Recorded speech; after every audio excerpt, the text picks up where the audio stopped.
Mengenang kembali perjalanan 1000 tahun kultivasinya, Wang Lin tersenyum tipis. Dulu ia hanya seorang murid kecil di sekte Heng Yue, namun kini ia telah berada di puncak langkah pertama. Kultivasinya bahkan telah melampaui Zhu Kezi, sebuah pencapaian yang tak pernah terbayangkan oleh siapapun di planet Suzaku. Sambil duduk bersila, Wang Lin mengeluarkan kuas surgawi emas miliknya. Jika dulu batas kemampuannya hanya 7 goresan, kini ia bisa menggambar 8 goresan sekaligus dalam satu tarikan napas. Setelah energi spiritualnya kembali masuk ke dalam tubuh, Wang Lin melangkah maju dan menghilang tanpa jejak. Setengah bulan kemudian, seberkas petir dahsyat melesat meninggalkan planet Qingling. Wang Lin duduk di atas punggung binatang guntur dengan mata terpejam. Di bawahnya, para kultivator planet Qingling bernapas lega karena tekanan batin yang menekan mereka akhirnya lenyap. Sebelum pergi, Wang Lin telah mengamankan seluruh buah kenaikan surgawi serta gelombang energi kebencian baru dari keluarga Zhang untuk memulihkan jiwa di dalam sungai dunia bawah miliknya. Planet Qingling kini resmi menjadi gua kultivasi pribadinya yang aman. Untuk bisa masuk ke alam surgawi guntur yang akan dibuka 3 bulan lagi, Wang Lin membutuhkan sebuah tungku guntur. Di sistem bintang All Heaven, tungku-tungku ini tidak tersebar acak, melainkan dibagikan secara langsung oleh kuil surgawi guntur kepada keluarga kultivator bawahan mereka. Karena tidak memiliki tungku guntur, Wang Lin akhirnya memutuskan untuk merampasnya. Ia sengaja menghindari Sheng Honghu agar identitas aslinya tidak terbongkar. Menggunakan peta giok yang diberikan oleh Sheng Honghu, ia menemukan sebuah planet bernama Zhengtan yang dihuni 2 keluarga kultivator. Berdasarkan informasi dari dalam giok itu, tidak ada satupun kultivator di planet ini yang kekuatannya melampaui puncak tahap ascendant. 1 bulan sebelum gerbang alam surgawi guntur dibuka, rombongan kultivator mendekat. Di antaranya ada seorang pria tua berambut perak yang baru saja menembus tahap ilusori yin. Melihat Wang Lin sendirian, pria tua itu curiga dan membentak. "Utusan kuil mana yang tidak punya keluarga bawahan dan berkeliaran sendirian? Kau pasti utusan palsu." Wang Lin tidak peduli dengan omong kosong itu. Ia langsung menyuruh penjaga surgawi untuk menyerang. Pria tua itu membalas dengan mantra api hitam. Namun, penjaga surgawi yang kebal terhadap mantra langsung menerobos api dan menghancurkan perisai pelindungnya, hingga pria tua itu terhuyung mundur dengan wajah pucat. Setelah itu, Wang Lin menegaskan bahwa ia hanya menginginkan tungku guntur. Pria tua itu bimbang. Keluarganya memang punya 3 tungku, tapi menyerahkannya begitu saja kepada seorang kultivator tahap ascendant akan membuat keluarganya kehilangan harga diri. Melihat pria tua itu ragu-ragu, Wang Lin memutuskan bertindak cepat. Ia mengeluarkan harta batu gunung miliknya dan merapalkan mantra ekstraksi jiwa yang segera menarik kabut jiwa kuno seukuran kepalan tangan. Di saat yang bersamaan, ia mengumpulkan petir asli di tangan kanannya. Mantra ekstraksi jiwa, bagaimana bisa kultivator langkah pertama sepertimu menguasai mantra tingkat ini? Teriak pria tua itu panik. Dalam kondisi terdesak, pria tua itu terpaksa membuka mata ketiga di antara alisnya. Energi asal dan darahnya melonjak ekstrim hingga memancarkan cahaya merah pekat yang langsung mengikis jiwa gunung. Namun, karena kultivasinya belum stabil, mantra mata ketiga itu hanya bertahan selama 3 nafas sebelum tertutup karena tubuhnya tidak kuat menahan beban. Melihat petir dan sisa jiwa gunung Wang Lin masih menerjang ke arahnya, pria tua itu menyerah. Ia buru-buru mengeluarkan tungku guntur dari tasnya dan mengangkatnya ke atas kepala sebagai tanda menyerah. Melihat itu, Wang Lin segera menggerakkan tangan kirinya untuk mengambil tungku itu. Setelah menyimpannya, Wang Lin tidak langsung pergi. Ia menatap pria tua itu dengan ketertarikan mendalam lalu bertanya, "Apakah kau bersedia bertukar mantra denganku?" Namun, pria tua itu malah mendengus dingin dan berkata, "Aku baru menembus tahap ilusori yin 2 tahun lalu. Kalau aku punya waktu beberapa tahun lagi untuk menstabilkan diri, harta sebanyak apapun yang kau punya tidak akan bisa menandingiku." Wang Lin menarik kembali jiwa gunungnya yang sempat tersebar, lalu menjawab dengan datar, "Aku di sini untuk menawarkan pertukaran mantra, bukan berdebat." Pria tua itu mencibir, "Jangan harap, kau sudah merampas tungku gunturku. Sekarang cepat pergi." Mata Wang Lin menyipit. Ia mengangkat tangan kanan dan menembakkan seberkas cahaya hitam ke arah planet di bawah. Dalam sekejap, seluruh tanaman di dataran planet tersebut layu lalu untayan energi vitalitas terbang ke atas dan masuk ke tubuh Wang Lin. Ia dengan tenang berkata, nama mantra itu adalah Jari Maut. Pria tua itu terkejut dalam hati melihat kejamnya mantra yang bisa menyerap umur itu. Meski begitu, ia tetap meremehkannya. Kalau aku belum menembus langkah kedua, mungkin aku akan tertarik. Tapi sekarang, mantra ini tidak ada harganya. Wang Lin tidak membalas. Ia kembali menjentikan jarinya dan melepaskan aura hitam pekat yang berhenti tepat di depan wajah pria tua itu. Mantra ini bernama Jari Iblis. Mantra ini mengubah energi surgawi menjadi energi iblis. Jika digabung dengan jari maut, efek penyerapannya akan berlipat ganda. Pria tua itu menangkap aura tersebut dengan kesadaran ilahinya. Setelah memeriksa lama, ia berkata, "Kudengar kultivator planet Donglin ahli dalam mantra iblis. Ternyata kau dari sana. Tapi ini masih belum cukup untuk ditukar dengan mantraku." Melihat pria tua itu masih bersikeras menolak, Wang Lin akhirnya mengeluarkan kartu asnya. Mantra terakhir ini kupelajari dari seorang senior tahap Nirvana Shatterer. Jika kau masih menolak, lupakan saja. Setelah itu, Wang Lin memberikan sebuah perintah. Penjaga surgawi langsung melesat ke arah planet dan menangkap seekor binatang buas. Wang Lin kemudian membentuk jarinya menjadi sebilah pedang dan menyalurkan seni pembantaian surgawi.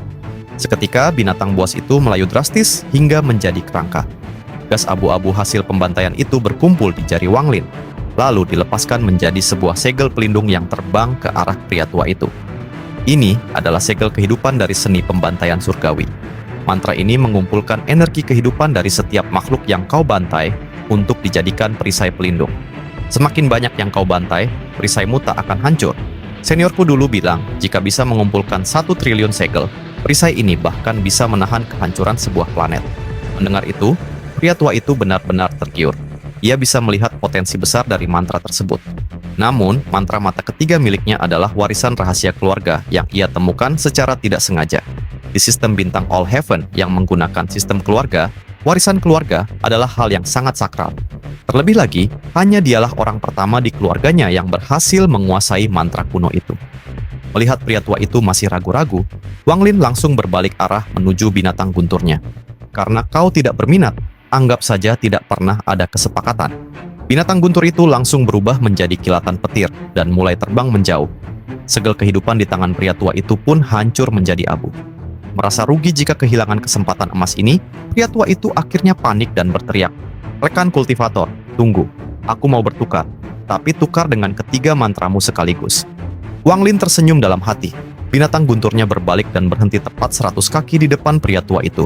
Tanpa membuang waktu, Wang Lin memberikan 3 buah batu giok berisi formula ketiga mantranya. Pria tua itu memeriksa giok tersebut dengan puas. Ia lalu mengeluarkan giok miliknya dan mencatat formula mantra mata ketiga untuk diberikan kepada Wang Lin.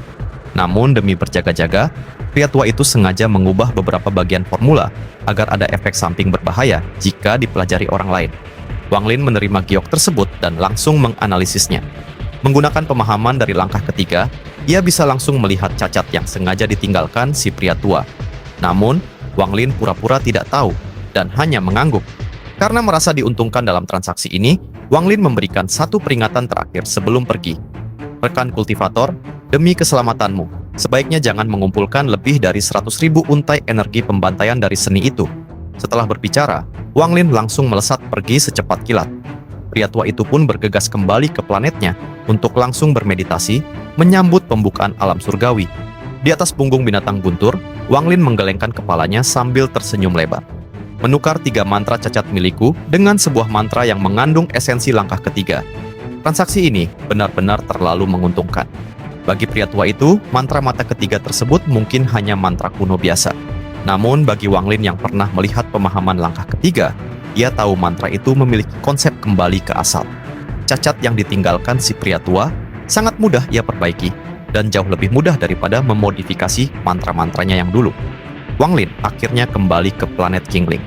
Kepulangan senior eksentrik ini membuat seluruh kultivator lokal kembali ketakutan dan buru-buru menjauhi radius terlarang 5.000 km di sekitar puncak Hengyun. Selama setengah bulan berikutnya, Wang Lin fokus melatih dan memperbaiki mantra mata ketiga tersebut. Pada hari itu, langit planet Qingling sangat bersih tanpa awan. Wang Lin berdiri di puncak gunung sambil memegang tungku guntur seukuran telapak tangan yang terus memercikkan petir. Di antara alis Wang Lin, sebuah celah terbuka dan memancarkan cahaya merah kuno yang memberikan kesan mengerikan pada penampilannya. Tiba-tiba, gumpalan awan hitam pekat muncul di langit memicu badai guntur yang bergemuruh dahsyat. Tungku guntur di tangan Wang Lin bergetar hebat merespons badai tersebut. Detik berikutnya, seberkas petir raksasa menyambar turun tepat ke arah Wang Lin. Wang Lin mengetahui jika petir itu mengenai tungkunya, ia akan langsung diteleportasi masuk ke alam surgawi guntur melintasi ruang hampa. Namun, alih-alih mengarahkan tungkunya, Wang Lin justru menarik kembali benda itu dan menatap kilatan petir yang datang dengan mata berbinar. Ia menyadari bahwa itu adalah petir surgawi yang murni. Ketika alam surgawi guntur akan terbuka, langit di planet kultivasi manapun akan menjatuhkan petir surgawi yang berfungsi sebagai pemandu otomatis. Siapapun yang memegang tungku guntur di tangannya akan langsung ditarik secara perlahan menuju alam surgawi tersebut. Sejak zaman kuno, tidak ada yang tahu mengapa mekanismenya seperti itu. Para kultivator kuat yang mencoba mencari tahu alasannya selalu berakhir tanpa jawaban. Seiring berjalannya waktu, semua orang berhenti memikirkannya dan hanya menganggap tungku guntur sebagai tiket masuk mutlak. Namun pada hari itu, Wang Lin justru melakukan aksi nekat yang belum pernah terjadi sepanjang sejarah. Ia menyembunyikan tungkunya dan memutuskan untuk melahap petir surgawi yang murni tersebut. Saat petir surgawi pertama menyambar turun dengan gemuruh yang memekakan telinga, Wang Lin melesat ke atas bagai meteor. Ia membuka mulutnya dan langsung menelan kilatan petir murni itu bulat-bulat. Angin dan awan mendadak bergejolak dan seluruh dunia seketika tampak meredup karena kilatannya telah lenyap ditelan. Serangkaian ledakan dahsyat langsung bergemuruh di dalam tubuh Wang Lin dan memberikan sensasi mengerikan. Seolah-olah ia baru saja dihantam oleh kekuatan fisik seorang dewa kuno. Tubuhnya terhempas jatuh dari langit seperti layang-layang putus dan menghantam bumi dengan sangat keras sehingga menciptakan sebuah lubang sedalam 5 km. Di dasar lubang itu, Wang Lin terus meledak-ledak dan terdorong semakin dalam. Energi guntur dalam jumlah yang menakutkan merembes keluar dari raga fisiknya dan menciptakan badai petir sejauh 5 km di sekeliling tempat ia jatuh. Namun di tengah rasa sakit yang menghancurkan itu, jiwa asal Wang Lin justru bergerak liar seperti orang gila. Mantra asal guntur miliknya aktif sepenuhnya dan menyerap energi asal yang sangat pekat dari dalam petir surgawi tersebut.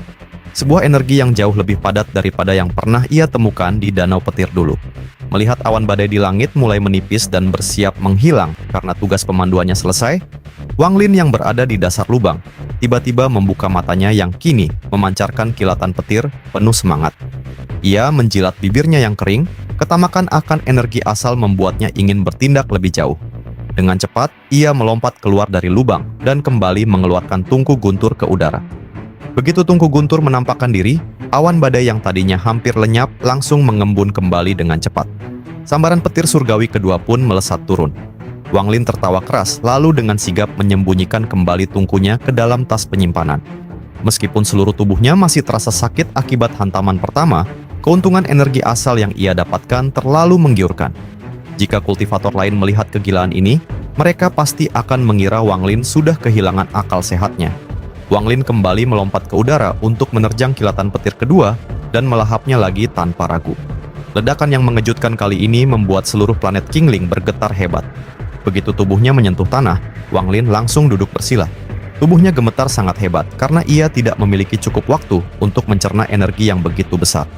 Melihat dua petir pertamanya habis dimakan, awan badai di langit bergejolak tidak stabil dan mulai menghilang beberapa kali lebih cepat dari sebelumnya. Menyadari waktunya habis, Wang Lin tidak mau melepaskan kesempatan ini. Cahaya hijau dan kabut biru mendadak melesat keluar dari kepalanya. Itu adalah jiwa asal Wang Lin yang keluar dari tubuh fisiknya. Jiwa asal tersebut membawa tungku guntur dan langsung melesat menembus langit menuju pusat awan badai. Provokasi terang-terangan ini tampaknya membuat guntur surgawi menjadi murka. Proses hilangnya awan langsung terhenti, seluruh sisa awan petir di langit planet Qingling mendadak tersedot dan memadat menjadi satu pusaran petir raksasa yang jauh lebih hitam dan mematikan. Dari kejauhan, wujudnya tidak lagi terlihat seperti sambaran petir biasa, melainkan sebuah pusaran badai raksasa yang membawa keagungan langit. Di bawah, tidak ada satupun kultivator yang berani menyebarkan kesadaran ilahi mereka. Sementara seluruh manusia biasa berlutut ketakutan sambil berdoa mengira kiamat telah tiba. Melihat pusaran raksasa yang turun dengan gemuruh penghancur bumi itu, jiwa asal Wang Lin yang melayang di langit hanya bisa tersenyum kecut. Sepertinya, situasinya sudah agak lepas kendali. Saat badai itu mengarah tepat padanya, jiwa asal Wang Lin memanjang hingga menyerupai wujud naga petir kuno. Sambil meraung keras, ia menerjang maju dan melahap setengah dari pusaran petir tersebut. Namun, karena energinya terlalu liar, ia segera mundur dan melesat kembali ke bawah. Sisa pusaran petir yang marah terus mengejar jiwa asalnya dengan raungan mengerikan. Begitu jiwa asalnya kembali masuk ke dalam tubuh fisiknya, Wang Lin membuka mata dan melemparkan tungku guntur ke depan tubuhnya. Sisa pusaran badai yang mengejarnya pun langsung menghantam dan tersedot paksa ke dalam tungku tersebut. Tungku guntur itu memancarkan cahaya kilat yang sangat menyilaukan dan mengeluarkan energi yang begitu mengerikan hingga tangan kanan Wang Lin yang memegangnya seketika mati rasa. Sebuah sensasi mati rasa yang belum pernah ia rasakan, bahkan saat memegang petir biasa. Dari kejauhan, tungku kecil itu terlihat seolah-olah sedang menelan seluruh dunia ke dalam perutnya. Namun, kapasitas benda itu ada batasnya. Tepat ketika seluruh pusaran energi selesai tersedot, terdengar bunyi retakan yang renyah.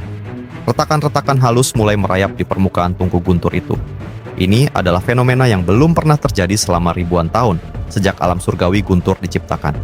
Tungku guntur dikenal sebagai benda spiritual yang abadi. Tidak bisa dihancurkan maupun dikurangi jumlahnya oleh kekuatan apapun.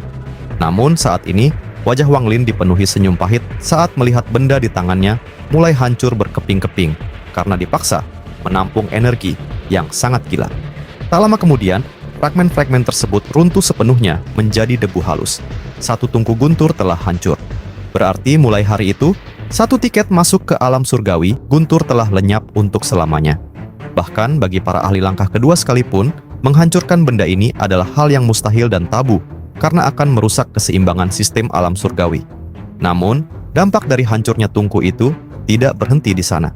Seluruh energi guntur yang sempat terkurung di dalamnya mendadak meledak keluar secara bersamaan.